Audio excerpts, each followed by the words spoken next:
घर में इतना कुछ हो गया माँ, और आपने मुझे बताया भी नहीं। हम तुझे परेशान नहीं करना चाहते थे, इसीलिए नहीं बताया। आपने तो मुझे बिल्कुल पराया कर दिया माँ। अरे ये आशा कहाँ रह गई? बहुत देर हो गई इसे गए हुए। मैंने ही बोल दिया था उसे पराग के घर से कुछ राशन ले आ। राशन लेने ही गई हुई है, पर अब तक तो दीदी को आ जाना चाहिए था। रुको मैं देख के आती हूँ। कैसे भाई है?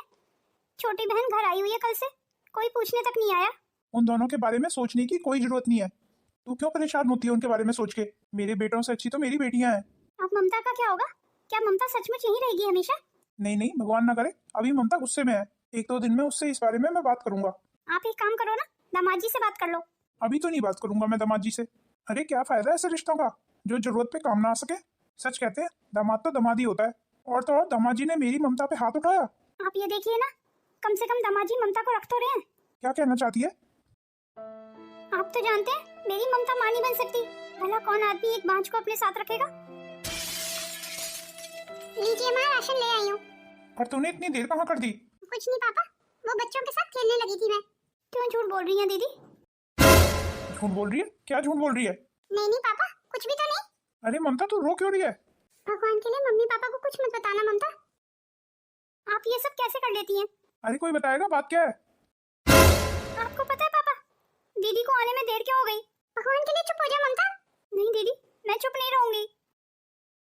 ये जो राशन देख रहे हैं ना पापा, ये भाभी ने फ्री में नहीं दिया है। क्या मतलब? इसके बदले में क्या लिया है तेरी भाभी ने? मेरी बहन का मान और सम्मान। अरे सीधे सीधे बता ना, रजनी ने क्या किया? आज के बाद दीदी दोनों भाइयों के घर का काम किया करेंगी। उसके बदले में दोनों भाभियां दीदी को राशन दिया करेंगी। दोनों भाभियों ने मेरी बहन को अपने घर की नौकरानी बना लिया। इस रजनी बहू की इतनी हिम्मत! मेरी बेटी को उसके अपने घर में ही नौकरानी बना दिया। आखिर ये अपने आप को समझती क्या है? मैं अभी इससे इस बारे में बात करता हूँ। आपको मेरी कसम है पापा, रुक जाइए। तू कुछ भी क्या आशा, इस रजनी से तो आज मैं बात करके रहूंगा। और भगवान के लिए मुझे ये कसम फसम मत दे, क्योंकि मैं आज रुकने वाला नहीं हूँ। पापा मेरी बात समझने की कोशिश कीजिए। अरे क्या बात समझू तेरी? रिश्ते में तो उनकी ननद लगती है।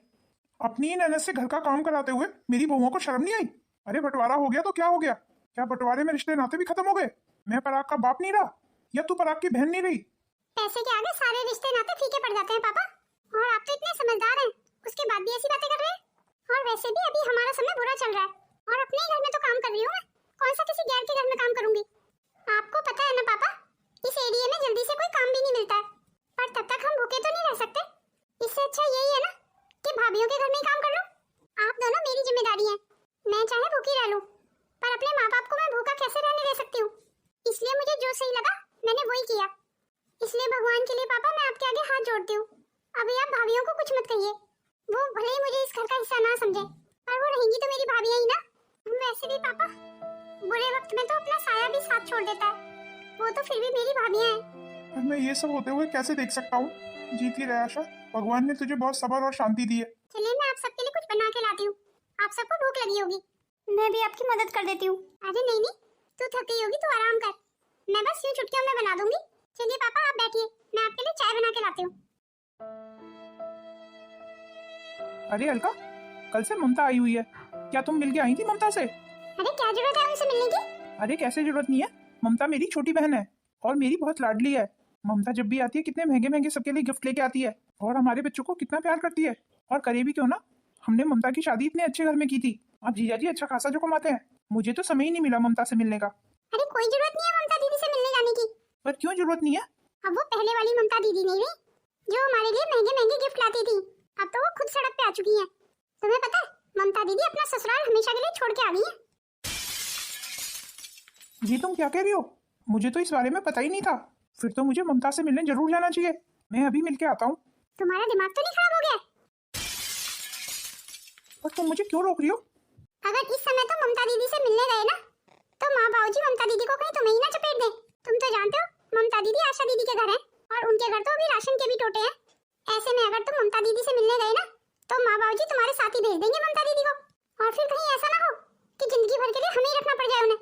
ना बाबा ना, मैं उन्हें अपने साथ नहीं रखूंगी। इसलिए कोई जरूरत नहीं है तुम्हें उनसे मिलकर आने की। और वैसे भी सारे प्यार का ठेका तुमने ही नहीं ले रखा। अगर उन्हें तुम्हारी याद आती या वो तुम्हें भाई मानती, तो क्या वो नहीं आ सकती थी हमसे मिलने? हाँ ये बात भी ठीक है, ममता को भी तो मुझसे मिलने आना चाहिए था। जब वही मुझसे मिलने नहीं आई तो मैं ही क्यों जाऊं? रोहित अचानक से? नमस्ते दीदी। अच्छा, तो ये है हमारी नई नवेली भाभी। अरे वाह, भाभी तो बहुत सुंदर है। और वो भी क्यों ना, मेरे भाई की पसंद जो है। अरे तुम दोनों ऐसे खड़े क्यों? बैठो ना। शेफाली बैठ ना। आशा दीदी, आशा दीदी, देखो मेरे भैया और भाभी आए हैं, जरा उनके लिए चाय नाश्ता ले आना। अरे तू अभी तक खड़ा ही है, बैठ ना। जिया जी कहाँ है दीदी? अरे तुम जाओ, गाड़ी में से हम वो चॉकलेट वगैरह लाए हैं ना बच्चों के लिए, वो निकाल लाओ। जी बस अभी ले आती हूँ। सचमुच लड़की तो तूने पूरी फॉरेनर पसंद की है। और वो भी क्यों ना, मेरा भाई भी तो विदेश में पढ़ लिख के आया है। पर दीदी, मम्मी पापा शेफाली को अपनाने को तैयार नहीं है, यहाँ तक कि वो तो हमें घर में भी नहीं घुसने दे रहे हैं। मुझे मम्मी पापा से ऐसी उम्मीद बिल्कुल नहीं थी। फिर तूने आगे का क्या सोचा है? फिलहाल तो कुछ ज्यादा नहीं सोचा है, बस और क्या कर सकता हूँ मैं। एक किराए पे घर लूंगा, फिलहाल तो शेफाली को वहीं रखूंगा। तू चिंता मत कर, मैं मम्मी पापा से इस बारे में खुद बात करूंगी। अब आप ही बताओ दीदी, हमारे घर में सब कुछ होते हुए भी हम किराए पे रहे, ये कोई अच्छा लगता है? नहीं नहीं, तुझे किराए पे नहीं रहना पड़ेगा, मैं मम्मी पापा से बात करूंगी। ये लीजिए दीदी, बच्चों के लिए कुछ चॉकलेट लाए हैं। अरे इन सब की क्या जरूरत थी? ओह दीदी, अब जरूरत कैसे नहीं थी? अब अपनी बहन के घर आया था मैं, तो क्या खाली हाथ ही आ जाता? अरे आशा दीदी कहाँ रह गई? आशा दीदी, आशा दीदी, इतनी देर लगती है चाय लाने में? माफ कर दीजिए भाभी, थोड़ा नाश्ता भी बनाने लगी थी, इसीलिए थोड़ी देर हो गई। हाँ ठीक है, चलो चाय साइड में रख दो। अरे तुम दोनों अभी तक खड़े ही हो, बैठो ना। लाओ चाय मुझे दे दो, तुम नाश्ता ले आओ। वैसे कुछ भी कहो दीदी, आपका घर बहुत शानदार है। आपको घर अच्छा लगा? लगता है दीदी आपके सास ससुर ने आपको आपका हिस्सा दे दिया। पर ना, आजकल हिस्सा मिलता कहाँ है, छीनना पड़ता है। और मैंने भी वही किया। तुझे पता है प्रणव, ये जो मेरी ननद है ना, इसे भी हिस्सा मिला है। ये तो अच्छी बात है ना दीदी? अरे क्या अच्छी बात है, घर बहुओं से होता है, बहुओं का हक सबसे पहले होता है, बेटियों का बाद में। अरे तू चाय पी ना, रुक जा, मैं भी आशा दीदी को बुलाती हूँ। आशा दीदी, आशा दीदी, ये लीजिए भाभी, पकौड़े तल लाई हूँ। हाँ पहले आप एक काम करो, पहले ये चाय डाल के दे दो, उसके बाद पकौड़े दे देना। जी ठीक है भाभी। ये लो भैया, चाय ले लो।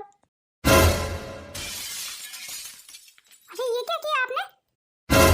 वो भाभी चाय गलती से गिर गई। सचमुच आशा दीदी, आप तो बिल्कुल गंवार हो। हम मेहमानों को चाय कैसे देते, ये भी आपको बताना पड़ेगा। मेरे भाई को जला दिया आपने। अरे नहीं दीदी, वो मेरे हाथ से ही चाय छूट गई थी, आप इन्हें कुछ मत कहो। अरे तुझे कुछ नहीं पता पड़ना, इनको ही काम करना नहीं आता है। गलती सारी इन्हीं की थी, मैंने खुद अपनी आंखों से देखा था। करा दी ना मेरी इंसल्ट मेरे भैया भाभी के सामने। भाभी माफ कर दीजिए, आज तुम्हें इस घर से कोई राशन नहीं मिलेगा। सचमुच आपकी इस काम वाली को तो बिल्कुल अकल नहीं है। नहीं मैं काम वाली नहीं हूँ, बताइए ना इन्हें कि मैं काम वाली नहीं हूँ। काम वाली नहीं हूँ तो और कौन हो तुम? आजकल काम वाली भी अपने आप को घर की मालकिन नहीं समझने लगती है। इससे पहले कि काम वाली पूरे घर पे कब्जा कर ले, उन्हें घर से निकाल देना ही सही होता है। अरे माँ जी आप लो, यही कमी रह गई थी। अब तो इस घर में काम वालियों के माँ बाप भी मिलने आते हैं। क्या बात है रजनी दीदी, ये सब लोग यहीं रहते हैं क्या? क्या बात है बहू, किसके बारे में बातें हो रही हैं? अच्छा तो ये काम वाली आपकी बहू है? हाँ ये मेरी बहू है, पर ये काम वाली तो नहीं है। काम वाली नहीं है तो फिर कौन है? ये इस घर की बेटी है। रजनी दीदी, ये मैं क्या सुन रही हूँ? नहीं ये बुढ़िया झूठ बोल रही है, ये इस घर की काम वाली है। भगवान के लिए अपना मुंह बंद रखिए, मेरी भाभी को कभी पता नहीं चलना चाहिए कि आप मेरी ननद हो। अरे ये सब क्या हो रहा है इस घर में? और ये बदतमीज औरत कौन है जो तुझे काम वाली बोल रही है? माँ जी आप मेरे साथ चलिए, मैं आपको सब बताती हूँ। नहीं मुझे तेरी भाभी से पूछना है। क्यों रजनी बहू, ये सब क्या हो रहा है? इसमें होना क्या है? ये हमारे घर की काम वाली है। वाह रजनी बहू, तूने तो अपनी ननद को काम वाली बना दिया। कम से कम यहाँ इन्हें काम तो मिल रहा है। आपने इनके साथ क्या किया? बेटा क्या मरा आपका? आप अपनी बहू को ही भूल गई और अपने सिर का बोझ आपने हमारे सिर पर डाल दिया। इन्होंने तो यहाँ आके हमारा हिस्सा तक ले लिया, उसके बावजूद भी ये यहाँ रह रही हैं। आपको क्या लगता है मैं इन्हें सिर माथे पे बिठा के रखूं? और आप मेरी छोड़िए, ये बताइए आप अपनी बेटी के घर से अपनी दोनों पोतियों को क्यों ले आई? लगता है आपकी बेटी के घर आपकी पोतियों का गुजारा नहीं हुआ। पहले जाके अपनी बेटी को समझाइए, फिर मुझे कुछ कहना, समझे आप? बढ़िया ही मुझे समझाने वाली। तूने बिल्कुल ठीक कहा बहू, मेरी बहू होने के नाते आशा मेरी जिम्मेदारी थी, पर मैं तो अपना ही नहीं गुजारा कर पा रही हूँ, तो आशा और 3 बच्चों को कैसे करती? मैंने सोचा आशा का मायका भरा पूरा है तो सही से रह लेगी, इस मुश्किल घड़ी में सब उसका साथ देंगे। पर मुझे क्या पता था तुम लोग तो मुझसे भी ज्यादा गरीब हो। पर तू चिंता मत कर रजनी बहू, मैं अपनी आशा को, अपने 3 नाती पोतों को यहाँ से ले जाऊंगी। अरे जैसे भी होगा हम कर लेंगे अपना गुजारा। और मैं ये दावे से कहती हूँ कि कम से कम यहाँ जो जिंदगी वो बिता रही है उससे अच्छी जिंदगी गाँव में बिताएगी। बिल्कुल ले जाइए, सुना किसे रही है? मैं तुझे सुना नहीं रही हूँ, तूने जवाब मांगा था उसका जवाब दे रही हूँ। चलिए माँ जी, आपको मम्मी पापा से मिलाती हूँ। एक तो इनकी मदद करो, ऊपर से 4 बातें भी सुनो। चलो ठीक है दीदी, हम भी चलते हैं। हम फिर बाद में कभी आएंगे। ये सब आज ही होना था क्या? कितने दिनों के बाद तो मेरे भैया भाभी आए थे। इस आशा की वजह से आज फिर तमाशा हो गया घर में। मुझे माफ कर दे बहू, मेरे एक गलत फैसले की वजह से तुझे इतना कुछ सहना पड़ा। नहीं माँ जी, आप ऐसा क्यों बोल रही हैं? आपकी इसमें कोई गलती नहीं है। आपने तो हमारा भला ही चाहा ना। मेरी ही गलती है बहू। मुझे तुझे तेरे मायके नहीं भेजना चाहिए था, अपने साथ गांव ले जाना चाहिए था। मुझे नहीं पता था तेरे मायके में तेरे साथ ये सब कुछ होगा। समधन जी, अगर आपकी इजाजत हो तो मैं अपनी बहू को पोती और पोतों के साथ गांव ले जाना चाहती हूँ। ये आप क्या कह रही हैं? गांव ले जाना चाहती हैं? इसके अलावा कोई चारा भी नहीं है। मुझे लगता है अभी यही ठीक होगा। बस समधन जी, मैं अपनी बहू को यहाँ और नहीं छोड़ सकती। माँ जी, अगर इजाजत हो तो मैं भी आपसे कुछ कहना चाहती हूँ। हाँ हाँ बोल ना, क्या कहना चाहती है?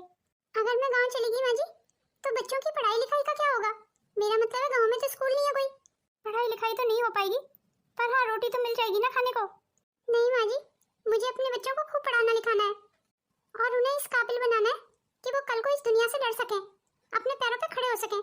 कहीं ऐसा ना हो माँ जी, मेरी तरह सीधे बन के ही मेरे बच्चे रह जाएं और जो मैं आज भुगत रही हूँ वही कल को मेरे बच्चों को भुगतना पड़े। क्योंकि वक्त का क्या भरोसा माँ जी, बुरा वक्त बता के थोड़ी आता है, वो तो कभी भी किसी पे भी आ सकता है। अगर बच्चे पढ़ लिख जाएंगे तो रास्ते की सारी चुनौतियों को आसानी से पार कर जाएंगे। बताइए माँ जी, मैंने कुछ गलत तो नहीं बोला ना? भला कोई माँ अपने बच्चों के बारे में गलत सोच सकती है? हाँ तो ठीक है, आशा कहीं नहीं जाएगी, आशा हमारे साथ यहीं रहेगी। माफ करना पापा, पर मैं यहाँ नहीं रह सकती। यहाँ भी नहीं रहेगी तो फिर कहाँ जाएगी? जहाँ काम मिलेगा वहीं चली जाऊंगी। अपने बच्चों को पढ़ाने लिखाने के लिए मैं कोई भी काम कर लूंगी। पापा, आपने ये फैसला बिल्कुल ठीक लिया दीदी। और पापा आप भी, अभी आप इतने बूढ़े नहीं हुए हैं। अपने कपड़े की दुकान को दोबारा चालू कीजिए और उसमें आपका साथ देने के लिए ममता है ना। और भगवान के लिए पापा, अब जो भी आपके पास है वो और किसी को मत दे देना, अपने पास ही रखना। क्योंकि ये दुनिया बहुत मतलबी है पापा, अपना मतलब निकलते ही सब मुंह मोड़ लेते हैं, कोई पहचानता भी नहीं है। और हाँ पापा, ममता को उस नीच आदमी के पास भेजने की जरूरत नहीं है। ममता यहीं आपके साथ रहेगी, आपका हाथ बटाने के लिए। बस मुझे कोई काम मिल जाए, मुझे बस काम की तलाश करनी है। पर दीदी, आप क्या काम कर पाएंगी? मेरा मतलब है किसी भी काम को शुरू करने के लिए पैसों की तो जरूरत होगी ना। मेरी औकात नहीं है कोई काम खोलने की, क्योंकि मेरे पास बिल्कुल पैसे नहीं है। कोई नौकरी करूंगी, वैसे भी काम की कमी नहीं है, काम करने वालों की कमी है। और जहाँ काम मिलेगा फिर उसी शहर में रहने का जुगाड़ भी कर लूंगी, चाहे मुझे सड़क पे रहना पड़े पापा। और अपने बच्चों को खूब पढ़ाना लिखाना है। कोई बात नहीं है मम्मी, ज्यादा परेशान मत हो, कोई ना कोई काम मिल जाएगा। पर कब मिलेगा? आज मुझे पूरे 2 हफ्ते हो गए काम की तलाश करते हुए।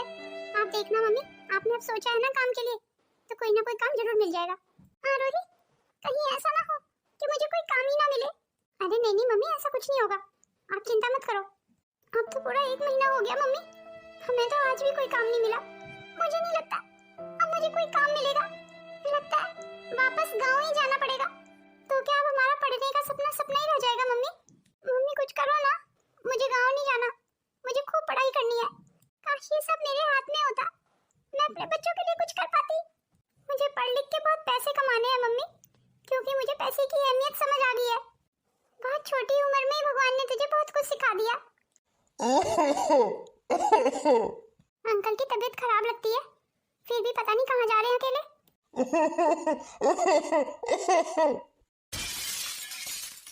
अंकल जी, मैं आपकी कोई मदद कर दूं? मुझे मेरे घर तक पहुंचा दे। हाँ बताइए, कहाँ है आपका घर? मैं आपको आपके घर तक छोड़ आती हूँ। वो उधर उधर उस साइड में। अरे ये तो रास्ते में गिर गए, अब मैं क्या करूँ? क्या करें यार रोही? मम्मी एक काम करते हैं, अंकल जी को अपने घर ले चलते हैं। हाँ यही ठीक रहेगा, पर उसके लिए तो मुझे रिक्शा करना पड़ेगा। मेरे पास तो पैसे नहीं है रिक्शे के, फिर अंकल जी को हम घर कैसे लेके जाएंगे? पर हम इन्हें यूं रोड पे भी तो नहीं छोड़ सकते। मैं किसी से मदद मांगती हूँ। हाँ मम्मी आप जाओ, मैं तब तक अंकल जी का ध्यान रख रही हूँ। अरे कोई है, हमारी मदद करो। अब आपकी तबीयत कैसी है अंकल जी? लगता है इन्हें कुछ याद नहीं है। तू भी ना आशा, किसी भी राह चलते को घर पे उठा लाती है। अब तू इन्हें ले तो आई है, ये रहेंगे कहाँ? वैसे ही हम इतने सारे लोग एक ही कमरे में रह रहे हैं, अब तू इन्हें भी उठा के ले आई है। आखिर तेरा ये बचपना कब जाएगा आशा? तो मम्मी मैं क्या करती, अंकल जी को यूं ही रास्ते पे मरने के लिए छोड़ देती। अरे मरने देती, वैसे भी हमारा इनसे क्या रिश्ता है? क्या जिनसे रिश्ता होता है उन्हीं के लिए हमदर्दी करनी चाहिए मम्मी। मेरा तो जिनके साथ रिश्ता था उनके लिए भी बहुत किया, तो ये सारे रिश्ते नाते निभा के तुझे क्या मिल गया? मेरे दिल को सुकून मिला मम्मी। बस तेरी यही बातें मुझे अच्छी नहीं लगती। खुद के पास तो रोटी नहीं है और दूसरों को उठा के घर पे ला रही है। जैसे ही घर नहीं हुआ धर्मशाला हो गई। अपनी माँ की बात का बुरा मत माना आशा। तुझे तो पता है ना वो गुस्से वाली है। गुस्से में क्या बोलती है उसे खुद नहीं पता होता है। और वैसे भी तेरी माँ ने कुछ गलत नहीं कहा। हो सकता है माँ गलत ना कह रही हो, और अगर उस समय अंकल जी का साथ नहीं देती तो मैं अपने आप को कभी माफ नहीं कर पाती। आप अंकल जी की उम्र तो देख रहे हैं ना पापा, वो सड़क पे गिर गए थे, उन्हें मदद की जरूरत थी, तो भला मैं उनकी मदद कैसे ना करती। पर अगर इन्हें यहाँ पे कुछ हो गया तब तब हम क्या करेंगे? भगवान ना करे पापा इन्हें यहाँ पे कुछ हो। वो सड़क के पास जाके मैं अंकल जी के घर का पता ढूंढने की कोशिश करूंगी। बस अब तक तो तुझे बहुत नौकरियां मिल गई, अब इन अंकल जी के घर का पता ढूंढने में लग जा। तूने तो हद कर दी आशा, जब देखो बचकाना हरकतें करती रहती है। अब पता नहीं इस बुड्ढे के घर से कोई इसे ढूंढने आएगा भी या नहीं। मुझे नहीं लगता कोई ढूंढने आएगा। मुझे तो ये बुड्ढा पागल लगता है। और ये भी तो हो सकता है ना कि इसके बच्चों ने इसे घर से निकाल दिया हो। आप सही कह रही हैं मम्मी। मैं तो कहती हूँ जहाँ से इसे उठा के लाई है ना वहीं छोड़ा। नहीं मम्मी मैं ऐसा नहीं कर सकती। ऐसा नहीं कर सकती? फिर क्या करना चाहती है तू? अब ये मत कहने लगना कि ये बुड्ढा हमारे साथ ही रहेगा। मम्मी फिलहाल तो मैं यही कहना चाहती हूँ कि ये अंकल जी भी हमारे साथ ही रहेंगे। अब हमेशा तेरी नहीं चलेगी, हमारा तो यहाँ अपना ही गुजारा करना मुश्किल हो रहा है। तू एक काम कर, अपने लिए कोई नौकरी ढूंढ ले, और जहाँ तेरी नौकरी लगेगी ना वहीं घर लेके इस बुड्ढे को भी वहीं ले जाना। नौकरी तो नहीं मिल रही है मम्मी, यही तो परेशानी है। चल तुझे नौकरी मैं देता हूँ। इसका मतलब आप बिल्कुल ठीक है अंकल जी? नहीं फिलहाल मैं बिल्कुल ठीक हूँ, पर हाँ कभी कभी मेरी याददाश्त गुम हो जाती है और फिर अपने आप ही वापस आ जाती है। क्या मतलब अंकल जी? मैं कुछ समझी नहीं। वो तू नहीं समझेगी। इस उम्र में अक्सर हम जैसे बुड्ढों को ये बीमारी हो जाया करती है। मुझे जानकर अच्छा लगा कि आपकी याददाश्त अभी आई हुई है। आप मुझे जल्दी से अपना एड्रेस बता दीजिए, मैं आपके घर छोड़ आती हूँ, उससे पहले कि आपकी याददाश्त चली जाए। हाँ जल्दी ले जाए ना यहाँ से। मैंने तेरी और तेरी माँ की दोनों की बातें सुनी। मुझे लगता है तुझे नौकरी की जरूरत है। जी अंकल जी मुझे नौकरी की सख्त जरूरत है। तो चल मेरे साथ मेरे घर। मुझे अपने घर की देखभाल के लिए केयर टेकर की जरूरत है। सच अंकल जी? मुझे काम मिल जाएगा? हाँ घर से केयर टेकर ढूंढने ही तो निकला था, रास्ते में याददाश्त चली गई। पर मुझे क्या काम करना होगा अंकल जी? मेरी खड़ूस बहू को झेलना पड़ेगा। वो वैसे घर में किसी को टिकने नहीं देती है, पर तेरा स्वभाव देख के मुझे लग रहा है कि तू टिक जाएगी, क्योंकि मेरे घर में वो ही टिक सकता है जो सहनशील हो। अब तू बता, तू ये नौकरी करने को तैयार है? जी हाँ अंकल जी, फिलहाल तो मैं कैसी भी नौकरी कर लूंगी। तो फिर चल मेरे साथ। अरे बहन जी, आपकी बेटी हीरा है, हीरा। वैसे सचमुच आप बहुत कड़वा बोलती हैं। वक्त रहते ही ना अच्छे इंसान की कदर कर लेनी चाहिए, नहीं तो बाद में पछताने के अलावा कुछ नहीं बच जाता। फिलहाल आपके इस हीरे को मैं अपने घर ले जा रहा हूँ। आपको कोई एतराज तो नहीं? नहीं हमें कोई एतराज नहीं है, आप ले जाइए। तो चल बिटिया मेरे साथ चल। पर अंकल जी मैं अकेली नहीं जाऊंगी, मेरे साथ 3 बच्चे भी हैं। तो तू अपने बच्चों को भी साथ में ले ले। जी ठीक है अंकल जी। अच्छा आशा की नौकरी लग गई और यहाँ से चली गई। अरे बस कर दे सुनंदा। मुझे तो कभी कभी शक होता है कि तू सचमुच आशा की माँ है, कहीं सौतेली तो नहीं है। तू कैसे भूल गई? आशा की वजह से ही आज हमारे सिर पे छत है, नहीं तो हम भी मंदिर के बाहर बैठे होते भीख मांगते हुए। ऐसा कुछ नहीं होता, मेरे 2 बेटे थे, वो हमारे साथ ऐसा कभी नहीं करते। तुझे ना कोई नहीं समझा सकता। अब आप देखना, आशा यहाँ से चली गई ना, अब सब ठीक हो जाएगा। सब ठीक हो जाएगा? पर कैसे? अरे मेरी दोनों बहुओं को आशा से ही परेशानी थी ना, मेरे तो एक इशारे पे मेरे सारे काम कर दिया करती थी। अब बहुओं को पता चलेगा ना कि आशा इस घर से चली गई है, आप देखना हमारा परिवार पहले की तरह फिर एक साथ हो जाएगा। तेरी ये गलतफहमी भी बहुत जल्दी दूर हो जाएगी, तू चिंता मत कर।